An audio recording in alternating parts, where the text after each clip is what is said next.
पढ़ेंगे योग दर्शन। योग दर्शन पढ़ेंगे। योग दर्शन के अंदर कितने पाद हैं? 4 पाद हैं। कितने पाद हैं? 4 पाद। नाम क्या क्या है? पहला पाद है समाधि पाद। पहला पाद का क्या नाम है? समाधि पाद। दूसरा है साधना पाद।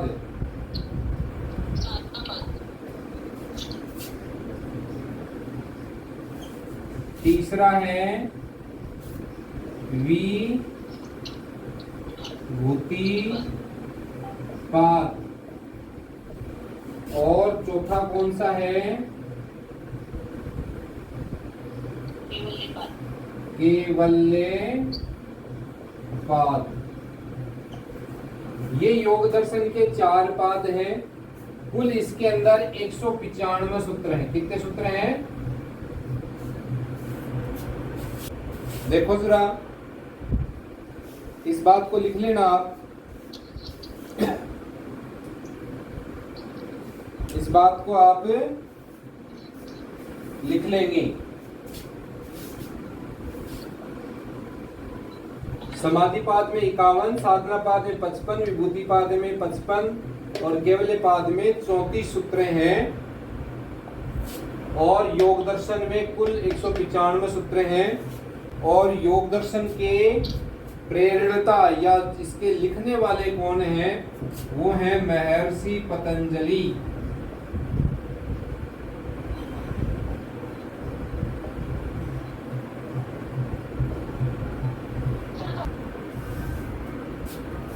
तो योग दर्शन का जो पहला सूत्र है, अथ योग अनुशासनमय,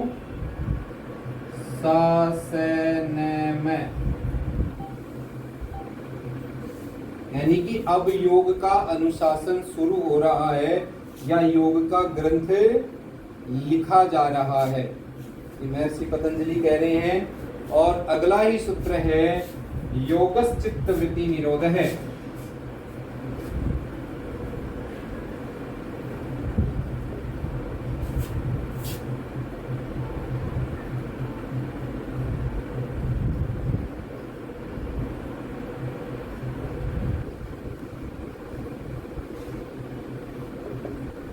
योगश्चित्त वृत्ति निरोध है। ये योग की परिभाषा है। चित्त की वृत्तियों का ठहर जाना, रुक जाना, निरोध हो जाना योग कहलाता है। तो ये चित्त क्या है? चित्त किसे कहते हैं? चित्त कहते हैं मन को। चित्त किसे कहते हैं? मन को चित्त कहते हैं। वृत्तियां किसे कहते हैं? वृत्तियां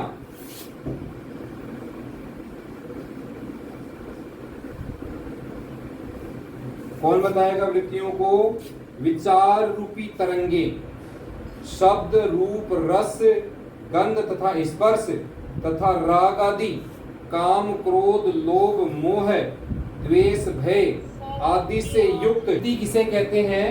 वृत्तियां क्या होती हैं? वृत्तियां होती हैं विचार रूपी तरंगे, शब्द, रूप, रस, गंध तथा स्पर्श। ये क्या है? विचार रूपी तरंगे हैं। तथा राग आदि, राग क्या क्या है? काम, क्रोध, लोभ, मोह, द्वेष, भय। ये क्या है? राग से युक्त भाव दशाओं को वृत्ति कहते हैं। तो विचार रूपी तरंगे,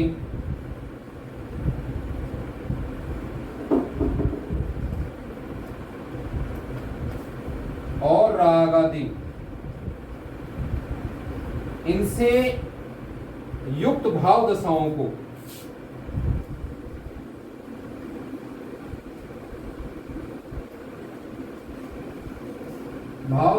क्या कहते हैं? वृत्तियां कहते हैं या वृत्ति कहते हैं। तो वृत्तियां कितने प्रकार की होती हैं? योग दर्शन कह रहा है वृत्तियां 5 प्रकार की होती हैं। कितनी प्रकार की होती हैं? 5 प्रकार की होती है। कौन कौन सी होती हैं? तो एक तो होती है कलिष्ट, कलिष्ट, और एक होती है अकलिष्ट। ये वृत्तियों के 2 प्रकार होते हैं, कलिष्ट और अक्लिष्ट होती हैं। और इन वृत्तियों का क्या नाम है? तो एक है प्रमाण, दूसरी है विप्रिय,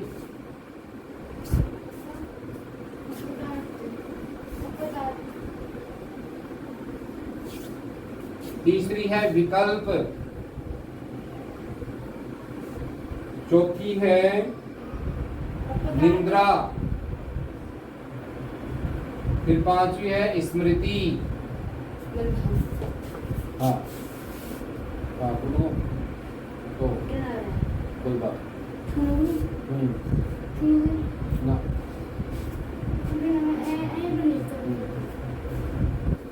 तो वृत्तियां 5 है। कौन कौन सी है? प्रमाण है, विप्रिय है, विकल्प है, निंद्रा है और स्मृति है। ये 5 प्रकार की वृत्तियां हैं। तो योग दर्शन में वृत्ति की परिभाषा क्या है? वृत्ति की परिभाषा है मन में उठने वाली विचारात्मक व भावनात्मक तरंगे वृत्ति कहलाती है, अर्थात चित्त का ज्ञानात्मक व्यापार ही वृत्ति है। चित्त का ज्ञानात्मक व्यापार ही वृत्ति है। और वृत्ति 5 प्रकार की बताई गई। कौन सी? प्रमाण, विप्रिय, विकल्प, निंद्रा और स्मृति। इनके 2 रूप में होती हैं, क्लिष्ट और अक्लिष्ट रूप में होती हैं। ये क्लिष्ट किस प्रकार की वृत्ति है? क्लिष्ट और अक्लिष्ट किस प्रकार की वृत्तियां हैं? तो जो क्लिष्ट प्रकार की जो वृत्ति होती है ये अज्ञान मूलक होती है। अज्ञान मूलक यानी ज्ञान का नाश कर देने वाली होती है, ज्ञान नाशक। ये इसको कह सकते हैं ज्ञान नाशक।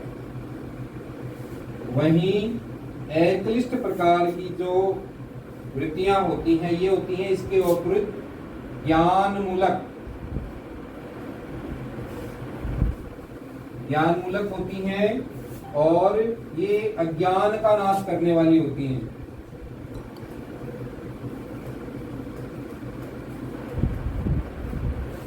अज्ञान का नाश करने वाली होती हैं।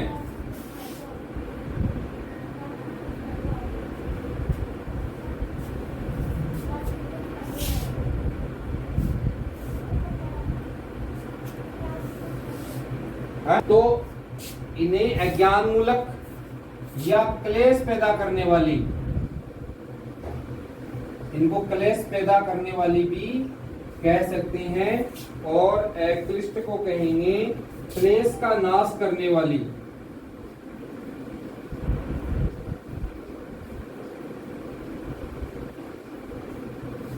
ठीक है, क्लेश पैदा करने वाली होती है क्लिष्ट और क्लेश का नाश करने वाली होती है अक्लिष्ट। आइए अब हमने 5 प्रकार की वृत्तियां देखी थी, उन वृत्तियों के बारे में एक एक करके पढ़ते हैं कि वो वृत्तियां किस प्रकार की होती हैं। तो 5 प्रकार की वृत्तियां कौन कौन सी थी? प्रमाण, दूसरा विपर्य,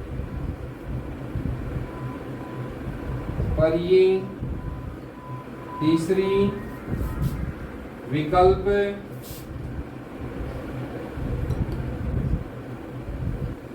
चौथी निंद्रा और 5वीं स्मृति। ये 5 प्रकार की वृत्तियां हैं। चल रहे थे 5 प्रकार की जो वृत्तियां हैं, पहली प्रमाण वृत्ति, दूसरी विकल्प वृत्ति, दूसरी विप्रिय विपत्ति, तीसरी विकल्प, चौथी निंद्रा और पांचवी स्मृति। इसी को इसी क्रम में याद करना, क्योंकि इसमें क्रम से क्वेश्चन कई बार किए जाते हैं। तो आइए इनके बारे में थोड़ा थोड़ा जान लेते हैं। ये क्या है? यथार्थ ज्ञान।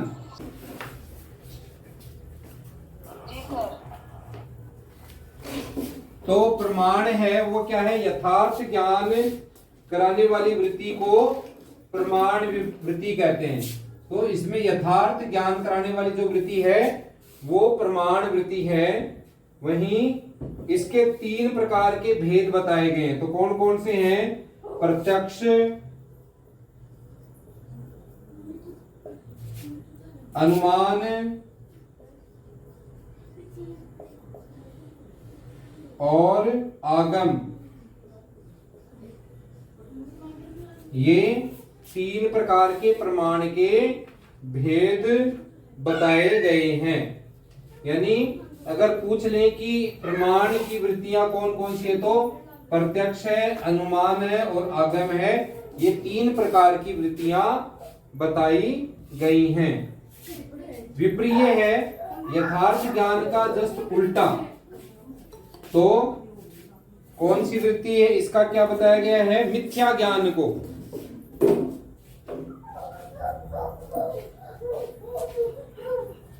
मिथ्या ज्ञान है, झूठा ज्ञान है, मिथ्या ज्ञान है वो कौन सी वृत्ति बताई गई है? विप्रिय वृत्ति मिथ्या ज्ञान को बताती है। यानी कि जहां पहाड़ बताया गया हो वहां पर क्या नहीं मिले? राई भी ना मिले। उस स्थिति का क्या है?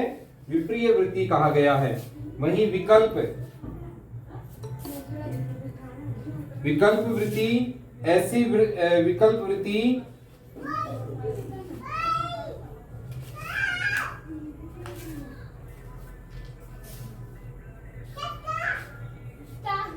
तो विकल्प वृत्ति शब्दों से उत्पन्न ज्ञान का,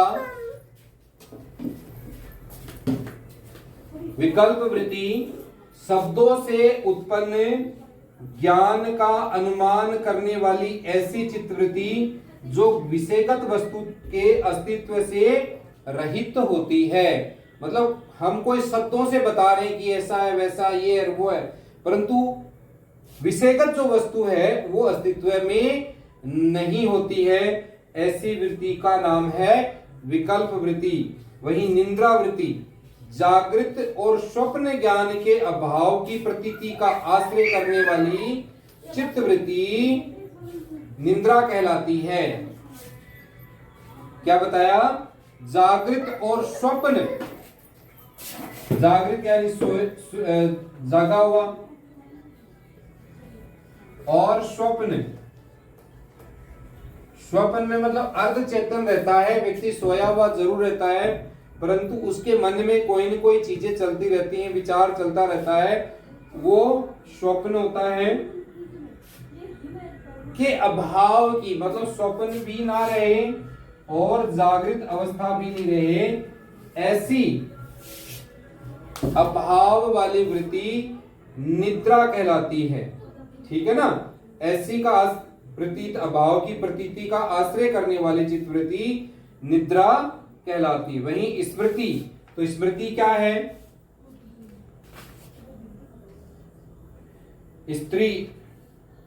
स्मृति पूर्व अनुभव किए गए विषय का पुनः स्मरण होना स्मृति कहलाता है। स्मृति यानी यादाश्त, मतलब पहले हमने किसी को देखा है और अचानक वो हमारे सामने आए तो वो पता चल जाए कि ये व्यक्ति कौन है।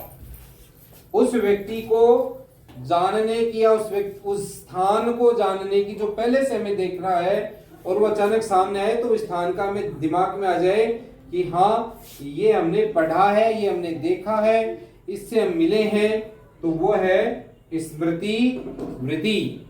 तो ये 5 प्रकार की क्या बताई गई हैं? वृत्तियां।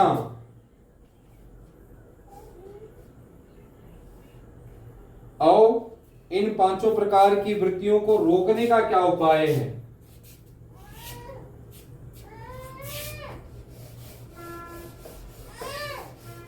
पांचों प्रकार की वृत्तियां हैं, प्रमाण है, विप्रिय है, विकल्प है, निंद्रा है, स्मृति है। इन सब को रोकने का उपाय।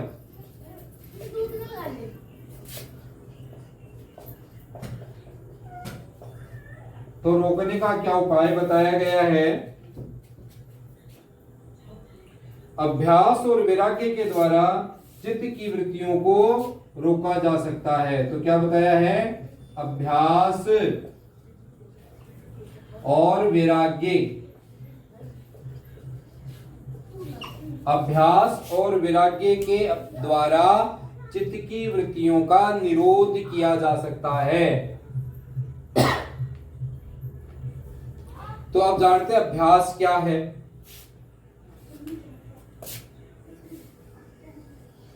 तो अभ्यास क्या है? अभ्यास है, अभ्यास और वैराग्य में से चित्त को वृत्ति रूप तरंग से रहित प्रशांत अवस्था में बनाए रखने के लिए जो प्रयास किया जाता है वह अभ्यास कहलाता है। क्या बताया गया? दोबारा समझेंगे। अभ्यास और वैराग्य में से चित्त को वृत्ति रूपी तरंग से रहित, यानी जो वृत्तियां हैं, चित्त यानी मन को जो वृत्ति की तरंगे हैं, तरंगों से रहित, प्रशांत, बिल्कुल शांत, बिल्कुल हिले डुले बगैर प्रशांत अवस्था में बनाए रखने के लिए जो प्रयास किया जाता है वह अभ्यास कहलाता है। और चित्त को शांत करने के लिए दीर्घ काल तक लगातार सत्कार पूर्वक अनुष्ठान का बार बार यत्न किए जाने से अभ्यास दृढ़ अवस्था वाला बन जाता है। दृढ़ अवस्था वाला कब बनेगा? कि चित्त को शांत करने के लिए दीर्घ काल, लंबे समय तक लगातार प्रयास करना, सत्कार पूर्वक अनुष्ठान करते हुए बार बार यत्न किए जाने को अभ्यास दृढ़ अवस्था वाला बन जाता है। आइए, वैराग्य क्या है? दृष्ट व अनुश्रविक। दृष्ट यानी देखे हुए,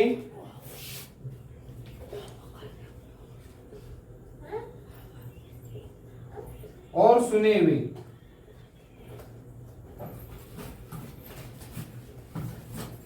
देखे हुए और सुने हुए विषयों में जब चित्त के अंदर कोई तृष्णा नहीं होती, चित्त के अंदर कोई तृष्णा यानी और कोई चाहत नहीं होती कि और कुछ देखें, उस अवस्था को वशीकार वैराग्य कहते हैं। क्या कहते हैं? वशीकार। दृष्ट व अनुश्राविक यानी देखे और सुने गए विषयों में जब चित्त के अंदर कोई तृष्णा नहीं होती, मतलब और कुछ देखने सुनने का मन नहीं रहता, उस अवस्था को वशीकार वैराग्य कहते हैं। उस अवस्था को वशीकार वैराग्य कहते हैं। और ये वशीकार क्या है? वशीकार है जब व्यक्ति चित्त के मल को धो डालता है, चित्त में जो मल हैं उनको धो डालता है, दिव्य अदिव्य विषयों को जीत लेता है, तृष्णा को छोड़ देता है, वही वशीकार वैराग्य है। इससे विवेक ख्याति की प्राप्ति होती है। और वशीकार वैराग्य जब होता है तब क्या मिलता है? विवेक ख्याति। विवेक ख्याति, ये थोड़ा इंपॉर्टेंट शब्द है, विवेक ख्याति। विवेक ख्याति कब प्राप्त होता है? जब वशीकार वैराग्य सिद्ध हो जाता है तब विवेक ख्याति की प्राप्ति होती है। और जब विवेक ख्याति की प्राप्ति हो जाती है तो क्या लगता है, संप्रज्ञात समाधि की अवस्था बनने लग जाती है। जब विवेक ख्याति की प्राप्ति होती है तब समाधि बनती है संप्रज्ञात समाधि। संप्रज्ञात समाधि लगने की अवस्था बन जाती है। तो इस प्रकार से हमने जाना कि अभ्यास और वैराग्य क्या है।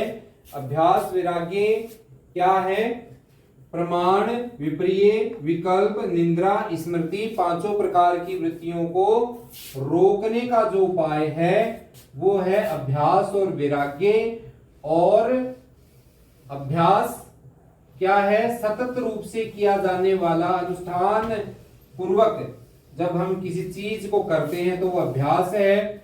और वैराग्य क्या है, वैराग्य है जब देखे और सुने हुए विषयों में जब चित्त के अंदर कोई तृष्णा नहीं रह जाती, चित्त के अंदर कोई तृष्णा नहीं रह जाती तो वह वशीकार वैराग्य है। और वशीकार वैराग्य क्या है, जब व्यक्ति चित्त के मलों को धो डालता है, दिव्य अदिव्य विषयों को जीत लेता है, तृष्णा को छोड़ देता है, वही वशीकार वैराग्य है। और इससे विवेक ख्याति की प्राप्ति होती है और विवेक ख्याति से संप्रज्ञात समाधि की अवस्था बनती है। एक शब्द आता है पर वैराग्य। पर वैराग्य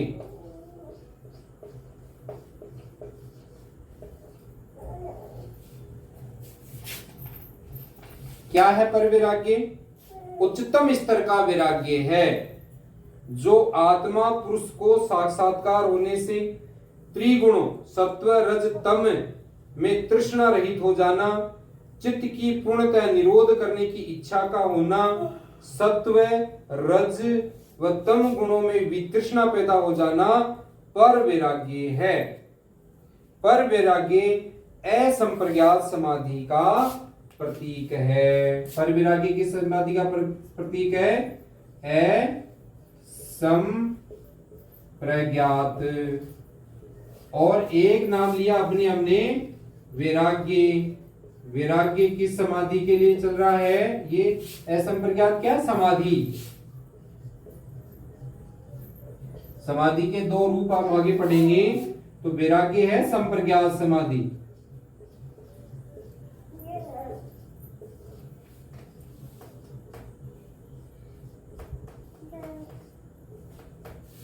मतलब वैराग्य से संप्रज्ञात समाधि का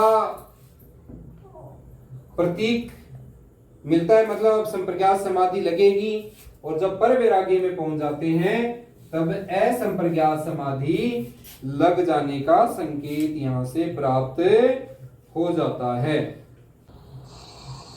अब संप्रज्ञात समाधि, अभी हमने चर्चा की ना संप्रज्ञात और असंप्रज्ञात, तो अब हम सब चर्चा कर रहे हैं संप्रज्ञात समाधि।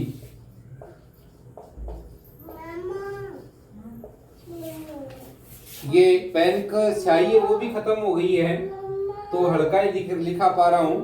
स्याही ले आएंगे कल और इसमें स्याही डालेंगे, ठीक है। तो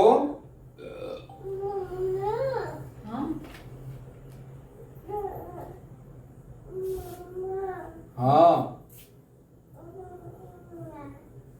शांत कर लिए थोड़ी देर बबूल लगा दी सिलाई कराओ तो चीची कर रहे बच्चा आवाज बहुत डिस्टर्ब होंगे। तो संप्रज्ञात समाधि कह रहा है वितर्क विचार आनंद और अस्मिता चार परिस्थितियां हैं। वितर्क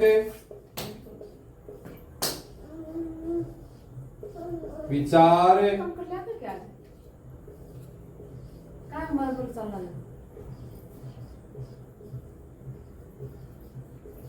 आनंद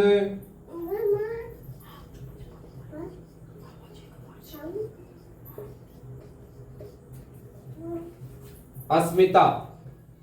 चार शब्द हैं, वितर्क, विचार, आनंद, अस्मिता। ये क्या है? ये परिस्थितियों के अनुगम से, ये परिस्थितियां हैं, इन परिस्थितियों के अनुगम से चित्त वृत्तियों का निरोध संप्रज्ञात समाधि कहलाता है। ये चार प्रकार की क्या बताई है? परिस्थितियां बताई गई हैं।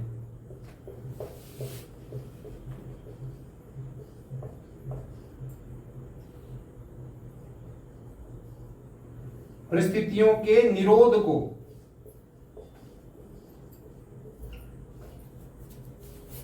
ठीक है,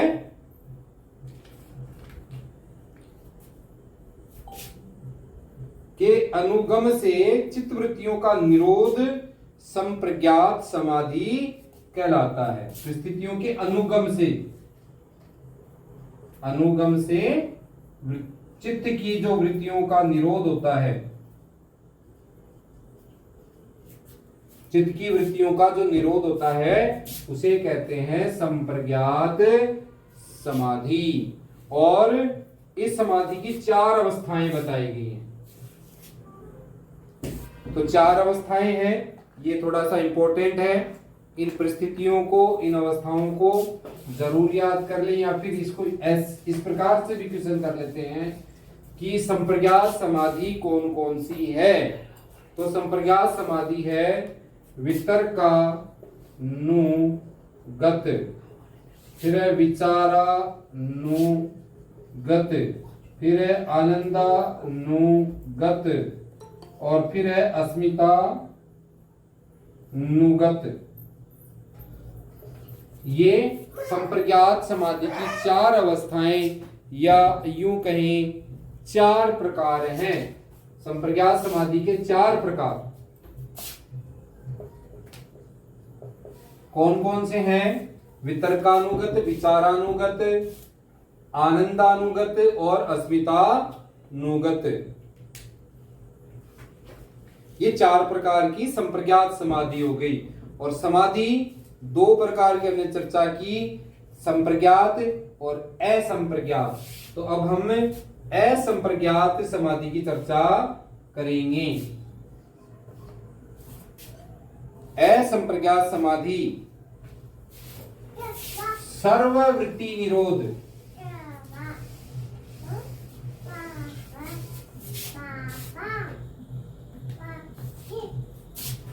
सर्व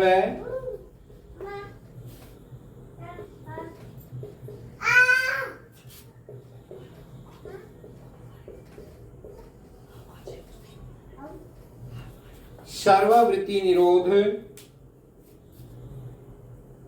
का कारण जो पर वैरागी उसके निरंतर अभ्यास पूर्वक जो समाधि घटित होती है। सर्ववृत्ति निरोध का कारण क्या है? का कारण बताया गया है पर वैरागी, और पर वैरागी के लगातार अभ्यास से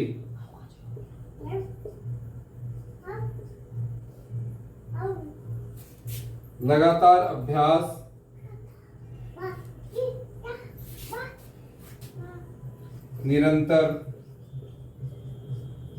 निरंतर अभ्यास पूर्वक जो समाधि घटित होती है,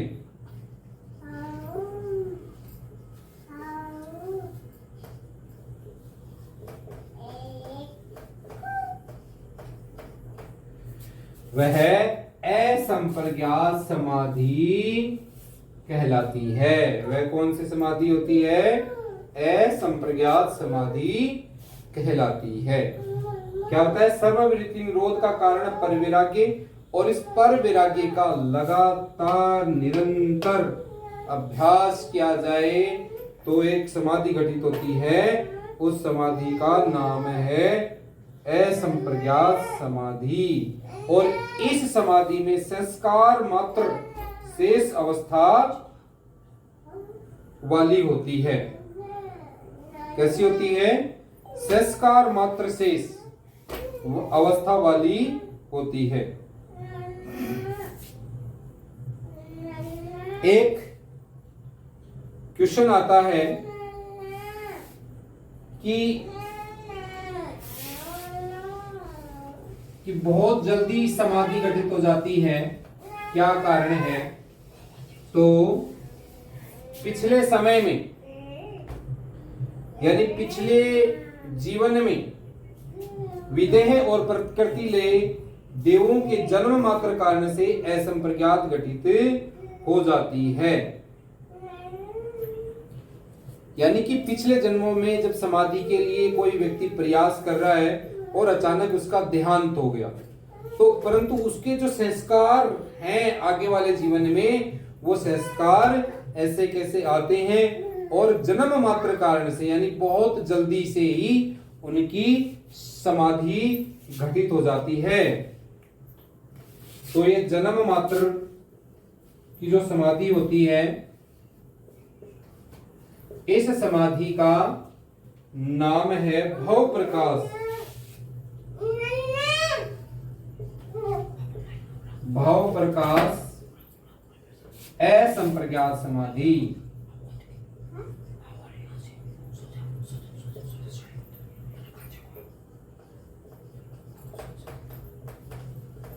ये भव प्रकाश असंप्रज्ञात समाधि क्या होती है पूछ लेते हैं। तो ये जन्म मात्र कारण से उत्पन्न होने वाली असंप्रज्ञात समाधि को भव प्रकाश समाधि, असंप्रज्ञात समाधि भी जानते हैं। चलो, ये तो बात हुई कि कोई व्यक्ति था जिसने पहले से पिछले जन्म से प्रयास किए और इस जन्म के अंदर इसमें आए हैं। हम भी पिछले जन्मों में योगी थे और हमने भी कहीं न कहीं योग अवश्य किया है, योग से जुड़े हैं। हम कहीं न किसी ऋषि ऋषिकाओं की हम संतान हैं और हमारा पुनः जन्म हुआ है और इस जन्म में हम योग कर रहे हैं, करवा रहे हैं, योग के विषय में पढ़ रहे हैं। इसलिए हमारा भी जन्म मात्र कारण है। यदि हम भी समाधि की ओर पहुंचे तो हमारी भी असंप्रज्ञात समाधि, भव प्रकाश असंप्रज्ञात समाधि जल्द ही घटित हो जाएगी। चलो, एक सामान्य साधक जैसे आप और हम सभी हैं, तो एक सामान्य साधक की संप्रज्ञात और असंप्रज्ञात समाधि कैसे लगे?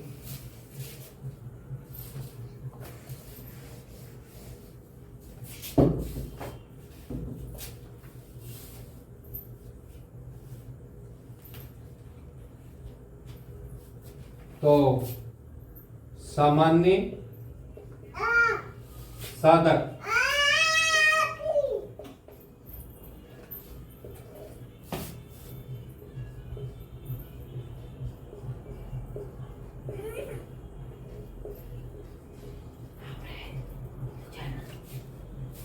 सामान्य साधक की असंप्रज्ञात समाधि कैसे लगेगी? तो बता रहा है, योगानुष्ठान के प्रति श्रद्धा, वीर्य, स्मृति, संप्रज्ञात समाधि व प्रज्ञा पूर्वक असंप्रज्ञात समाधि की अवस्था बनती है। कह रहा है, योगानुष्ठान के प्रति श्रद्धा, वीर्य, स्मृति और संप्रज्ञात समाधि, इनसे क्या बनती है? योगानुष्ठान की, योगानुष्ठान मतलब यम, नियम, आसन, प्राणायाम, प्रत्याहार, धारणा, ध्यान समाधि की ओर चलते हैं, तब समाधि संप्रज्ञात समाधि बनती है। और जब संप्रज्ञात समाधि के हम प्रज्ञापूर्वक उसमें कार्य करते हैं तो असंप्रज्ञात समाधि की अवस्था बनती है। योगानुष्ठान के प्रति गहन आस्था, असीम उत्साह है, सतत आत्मस्मरण, समग्र एकाग्रता व पूर्ण विवेक के द्वारा असंप्रज्ञात समाधि प्राप्त कर सकते हैं। इसे उपाय प्रत्यय या असंप्रज्ञात समाधि कहते हैं। क्या नाम बताया है इस समाधि का? सामान्य साधक जब इस समाधि को लगाएगा तो उपाय प्रत्यय यानी उसने उपाय किया है किसका? योगांग का।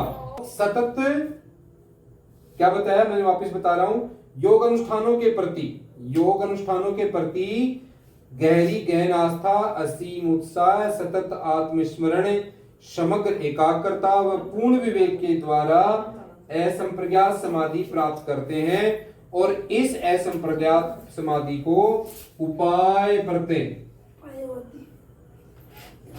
यानी उपाय किया आपने, उपाय प्रत्यय असंप्रज्ञात समाधि कहते हैं। तो असंप्रज्ञात समाधि का एक रूप हो गया उपाय प्रत्यय समाधि।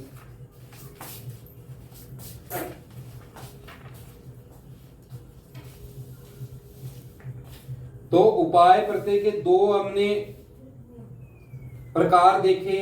एक तो कौन सा उपाय देखा, जो जन्म मात्र कारण है। जन्म मात्र कारण से कौन सी समाधि लगी थी, भव प्रत्यय। तो असंप्रज्ञात समाधि के दो प्रकार हो गए, एक तो भाव प्रत्यय और एक उपाय प्रत्यय समाधि। तो भाव प्रत्यय किसको लगा, जन्म मात्र कारण की वजह से, और उपाय प्रत्यय जो सामान्य साधक है जिसने योगांगों का अनुष्ठान करते हुए असंप्रज्ञात समाधि को प्राप्त किया है, वह उपाय प्रत्यय। ईश्वर, यहां पर अभी अपने एक शब्द लिया ईश्वर। तो अब ईश्वर कौन है, ईश्वर का स्वरूप क्या है, जानते हैं। क्लेश कर्म विपाक और आस्य से, कह रहा है क्लेश कर्म विपाक आस्य से अछूता चेतन रूप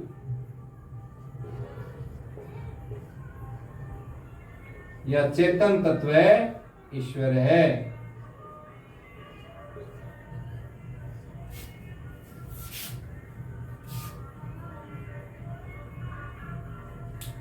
तो ईश्वर कौन है, क्लेश कर्म विपाक आस्य, ठीक है, इनसे अछूता, जो इनसे अछूता है वह चेतन तत्व ईश्वर है। उस ईश्वर में अतिशयता से रहित सर्वज्ञता का मूल विद्यमान है। सर्वज्ञता का मूल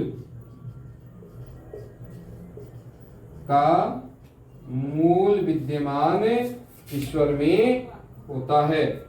वह ईश्वर नाम चेतन तत्व पहले हो चुके पूर्व काल से आत्मज्ञानियों गुरु पूर्वजों का भी गुरु रहा है।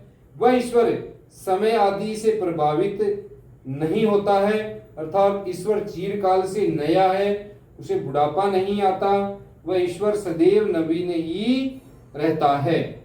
1/26 वाले जो श्लोक उसमें बताया गया है, तो ईश्वर का स्वरूप क्या बताया गया है, उस ईश्वर का ध्वनि वाचक नाम प्रणव है। प्रणव, प्रणव कौन सी ध्वनि है, ओमकार की जो ध्वनि हम करते हैं मंत्रोच्चारण के समय, उसी ध्वनि को प्रणव कहा है।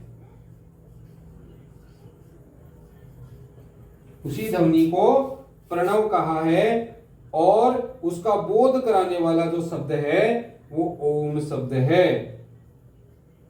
तो इस ओम शब्द की जप की विधि क्या बताई है, इस ईश्वर बोधक ओम शब्द को पुनः पुनः उच्चारण के साथ उसके ईश्वर रूप अर्थ की भावना साथ साथ चलनी चाहिए। यानी ओमकार का उच्चारण बार बार में करना चाहिए, और ईश्वर रूप अर्थ की भावना है वो साथ साथ चलनी चाहिए। तो जप जो है वो 3 प्रकार के बताए गए हैं। जप 3 प्रकार के कौन कौन से बताए गए हैं, वाचिक, फिर है उपांशु,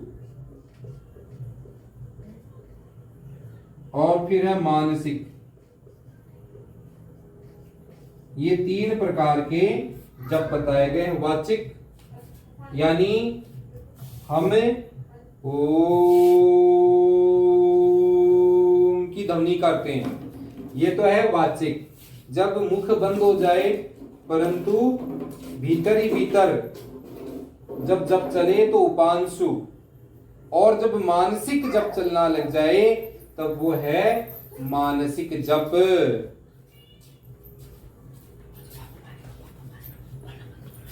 आइए जप के परिणाम क्या है? तो जप के परिणाम क्या है? जप करने से साधक को स्व आत्मा का साक्षात्कार हो जाता है तथा समाधि विघ्नों का नाश भी हो जाता है। नया शब्द आ गया, समाधि विघ्न।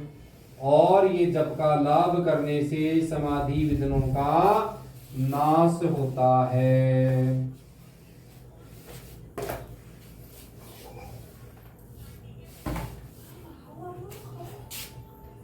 जप किया, समाधि विघ्न।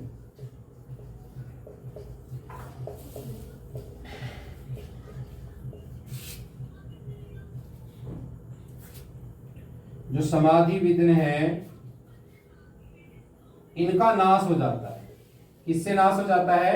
जप करने से नाश हो जाता है। तो ये समाधि के विघ्न क्या है, या इनको हम कह सकते हैं चित्त के विक्षेप भी कह सकते हैं,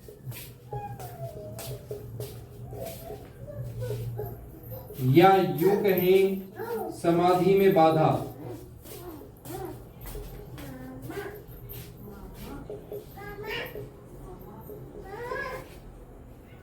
ठीक है, तो ये 9 प्रकार के हैं। कौन कौन से हैं? व्याधि,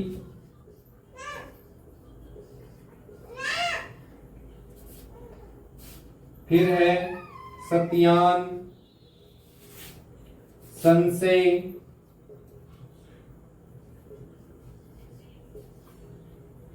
प्रमाद, आलस्य,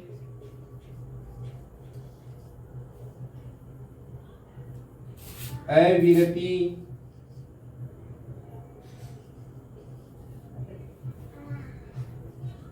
यहां से क्वेश्चन आता है कई बार क्या हर बार ही आता है। इन 9 जो समाधि में बाधा तत्व हैं इनके ऊपर क्वेश्चन बनता है।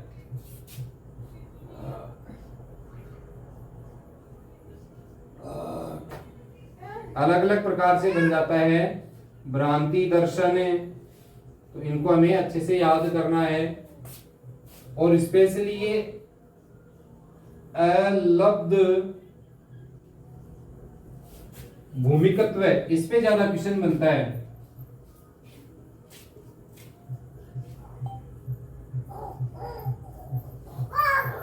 अलब्ध भूमिकत्व और लास्ट है अनुवस्थित्व।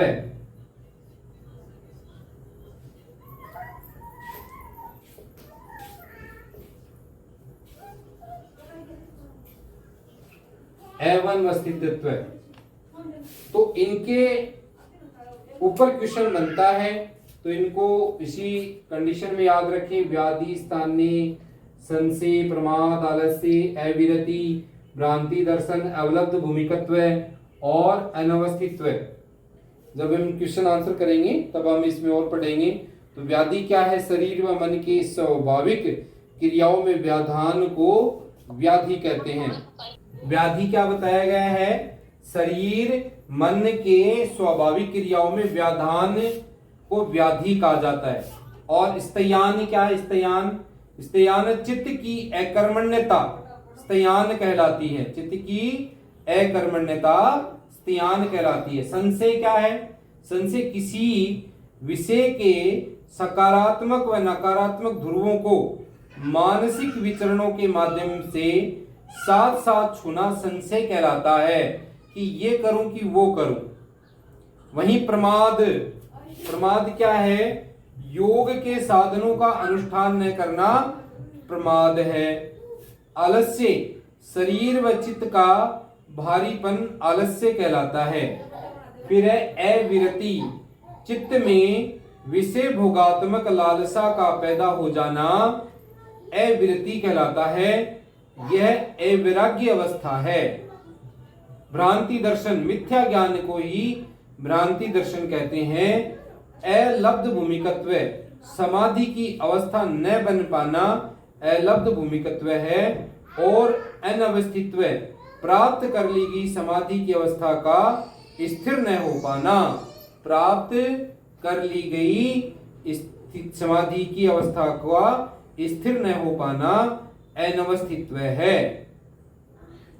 और इन सभी 9 की 9 चित्त के विक्षेपों को, समाधि की बाधाओं को जप के द्वारा सारी की सारी बाधाएं नष्ट की जा सकती हैं।